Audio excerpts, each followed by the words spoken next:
Okay, folks, before I get started, just a little housekeeping. I really appreciate if you take time, even now before you watch, if you have that much faith in me, or at least by the time you get to the middle, please click on like or dislike. I don't care which way you look at it, but give an opinion. Like or dislike. Share the video. Subscribe to the video. And make comments, good or bad. We want to hear from you. That's how we grow. We hold no prisoners. Please, it's time for growth. It's no longer time to be doing videos for the sake of it. This is serious business. And what's wrong with clicking? Many of you call me to tell me how great you like the video. You've never shared it. You've never clicked on like. So how great is your compliment when you are not even doing the social media protocol when you watch a video, which is either like it or dislike it, so the person doing the video has an idea where to improve, what to do more of, what to do less of. Please share the video, like the video, subscribe to the video, and make comments.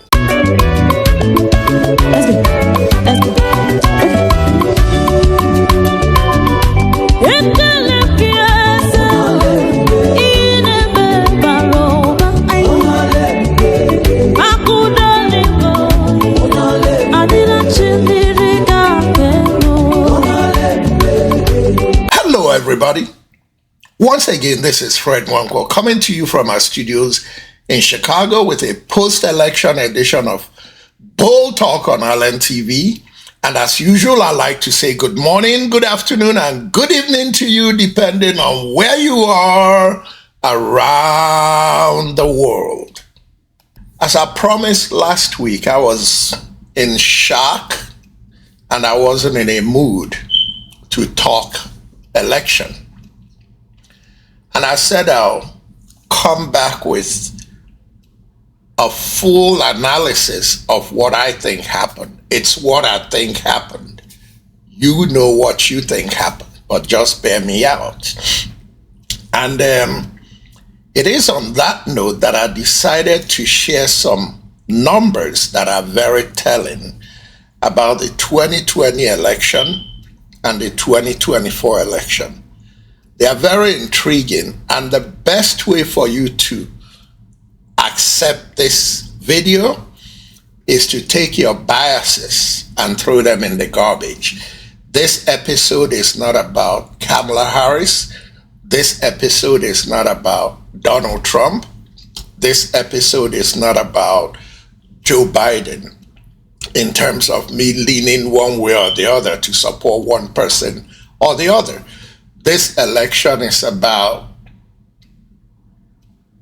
what happened, why it happened, how it can be prevented in the future, and probably why we shouldn't be worried about Trump's next 4 years in terms of the rhetoric and the dictatorship that it promises.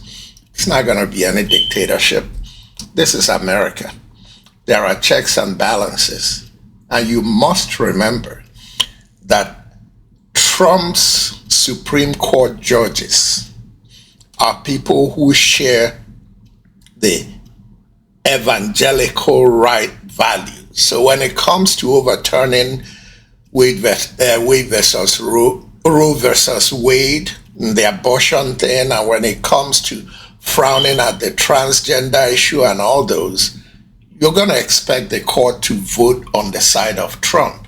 But when it comes to the Constitution and the laws that govern the checks and balance system of governance in America, the court, for the most part, Republican or Democratic, is going to be objective, because this is our democracy that affects their families, their children, their grandchildren, and not all their children are going to be conservative. Some of their children are going to be liberal. They are going to judge to protect America, not to protect Donald Trump. A case in point is in 2020 when Trump kept going to court to challenge some of the results and all that. His own judges in the Supreme Court voted for the Constitution and what's good for America, not what's good for Trump. Just food for thought. Now, with that said, I think we really need to look at some hard numbers when it comes to the last election and even the one before. If you look at the chart on the screen, on the top left-hand corner, it says that in 2020, Joe Biden beat Donald Trump by 7 million plus votes in the popular vote count. Joe Biden got 81 million votes. That was the highest vote total ever in the history of American elections. What we discounted about that election was the fact that Donald Trump himself scored 74 million votes. And in scoring 74 million votes, what Donald Trump did was come in second in the total popular vote count ever in the history of America. So if Biden did not score 81 million and Donald Trump scored 74 million and Biden scored one less than 74 million, Donald Trump didn't only win the election in 2020, but Donald Trump actually would have scored the highest ever popular vote in the history of America with 74 million. Nobody had ever done that before. Biden came out and beat it by 7 million. That's one side of it. The second side of it is that in California, the most liberal state in America, 40% of those liberal voters, liberal in this case in quotes, voted for Donald Trump in 2024. That's very telling. That the most liberal state that is a given Democratic enclave gave 40% of their votes to Donald Trump. Then let's break it down in some key states. In Wisconsin, Donald Trump won by 23,000 votes. 93,000 blacks in Milwaukee alone did not go to vote. These are registered voters. In Florida, Donald Trump won by 113,000 votes. In Miami alone, 379,000 blacks did not go out to vote. In Michigan, Donald Trump squeaked out a victory with 11,000 votes. In Detroit alone, 277 registered black voters did not vote. In Pennsylvania, Donald Trump won by 44,000 votes. In Philadelphia alone, 238,000 blacks did not vote. Are you seeing the trend? In Georgia, Donald Trump won by 211,000 votes.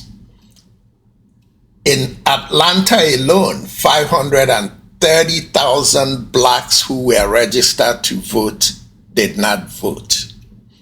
Something that's not up on there, but in my own state of Illinois, in 2020, Joe Biden beat Donald Trump by 15 to 20 percentage points. In 2024, Kamala Harris carried Illinois only by 5 percentage points.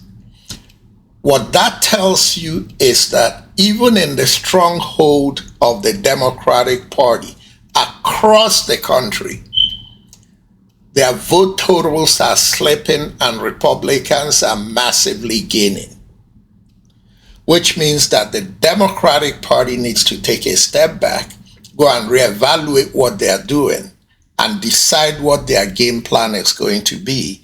Because if they continue to take their base for granted, Hillary Clinton did it, Kamala Harris just did it, and you see the result.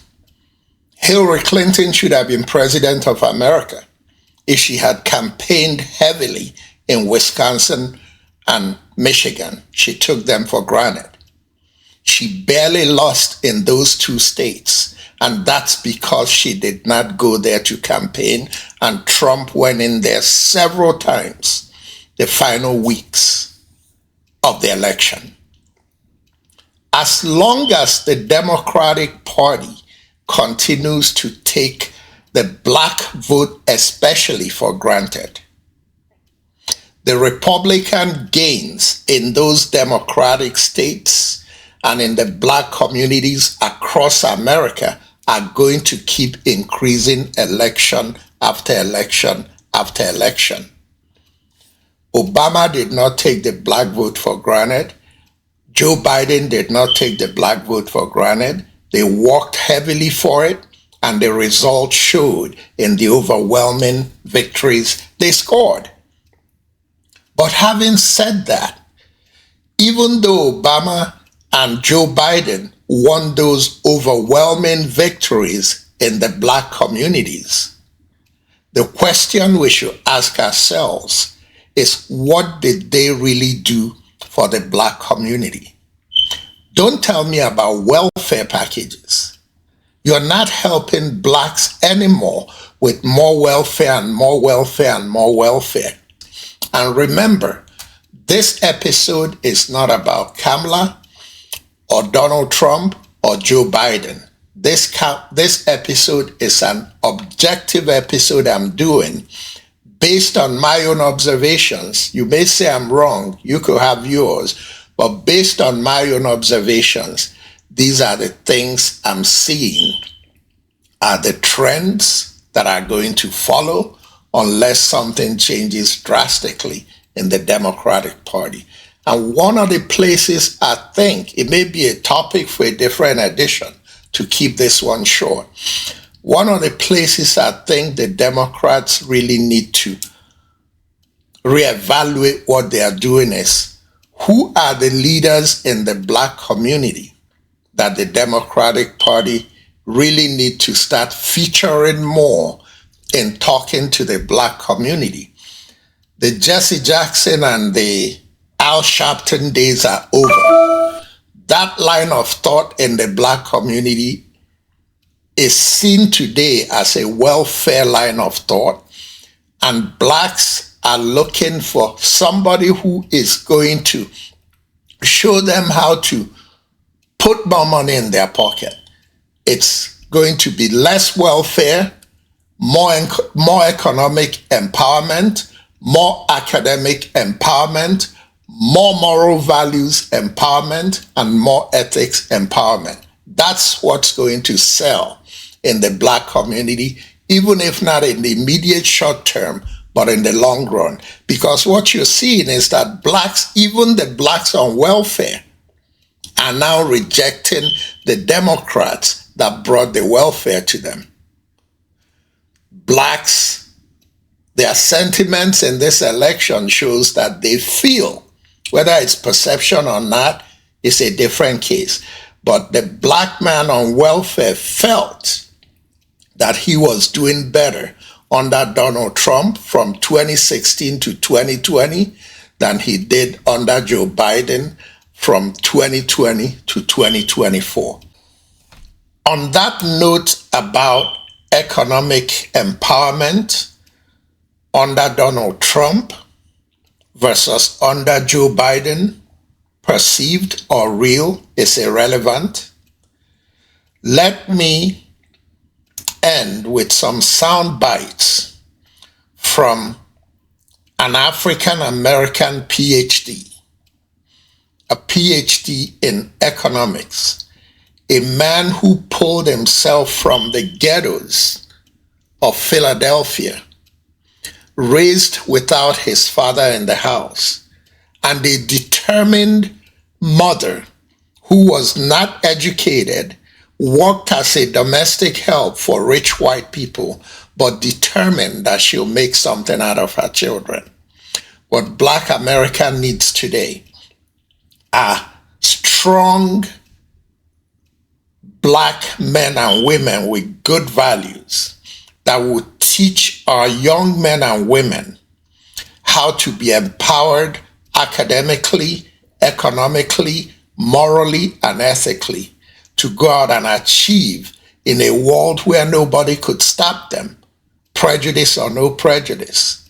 Black America no longer needs Black welfare advocates that keep teaching them and keep advocating of how to get more and more and more while doing less and less and less. Ladies and gentlemen, this is Dr. Walter Williams, and I'll end soon after that. This is very short. This is only 3 minutes of a 2-hour documentary on Walter Williams. The welfare state has done to Black Americans what slavery could not have done, Jim Crow and the harshest racism could not have done, namely to destroy the Black family. And many people believe that the route to economic power is to have political power. And there's absolutely no evidence to support that. Government cannot create a special privilege for one American without simultaneously creating a special disadvantage for some other American. I was a radical in terms of the civil rights movement. I was not a supporter of Martin Luther King, but more a supporter of Malcolm X. I am very, very happy that I got virtually all of my education before it became fashionable for white people to like Black people. I don't see how we could have too many Walter Williamses.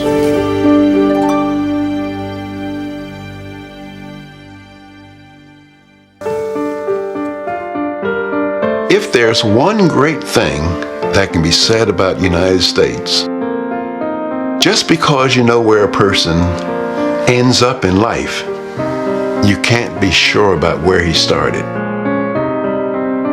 Black Americans have made the greatest gains over some of the highest hurdles in the shortest period of time than any racial group in the history of mankind. Now, the question before us is, how can we make these gains available to a large percentage of the Black community for whom they appear to be elusive? He is an author, educator, and syndicated columnist. This morning, Walter Williams will make the drive from his suburban home in Philadelphia to the campus of George Mason University in Fairfax, Virginia, to do what he has done for more than 45 years, teach economics. When I go to my grocer and I buy a gallon of milk for $3, I say, look, if you will give me title to that gallon of milk, I will give you title to this $3. I will exchange these titles. So the essence of exchange is the transfer of property rights. Teaching is a passion for Walter Williams. He continues to believe the young people in his classroom are America's best hope for the future. Yes. Just like the people in his classrooms are America's best hope for the future. The people we leave behind in the ghettos of America, if we don't grab a hold of them and teach them better skills, that group is going to be America's worst nightmare for the future. Let the truth be told. America took a step back on November 5th when they decided to vote for the past instead of the future. We're all going to live in this America to deal with the high-handedness of the people who surround Donald Trump, even though for the most part, I don't think they're going to succeed. But it's just the trouble and the headache of going through the fights only for them to lose and then start another fight for the next 4 years. That's what it's going to be all about. And then 2 Supreme Court judges are likely going to retire in this 4-year term of Donald Trump, which means that Donald Trump has a chance to pick 2 more Supreme Court judges that are going to be way outright when it comes to societal value issues. On that note, it doesn't bode well for minorities in America. But at least we thank God that very likely even those far-right Supreme Court judges are still going to do the right things when it comes to the Constitution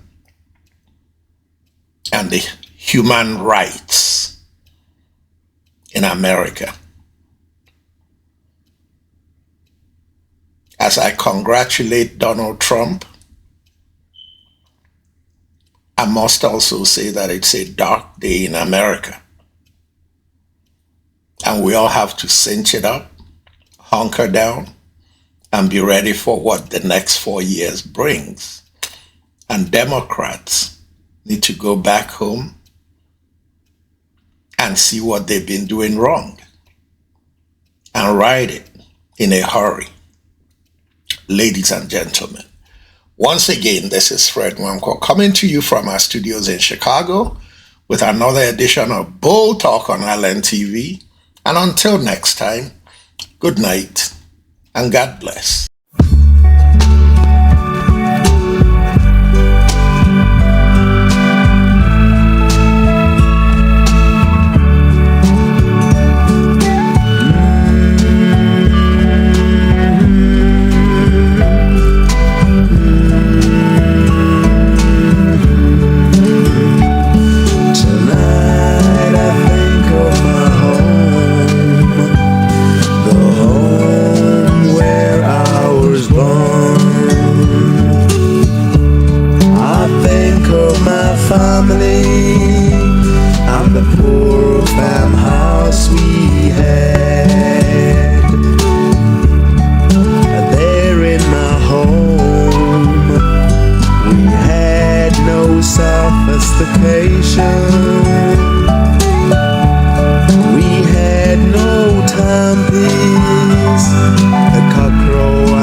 The monkeys away from the maze.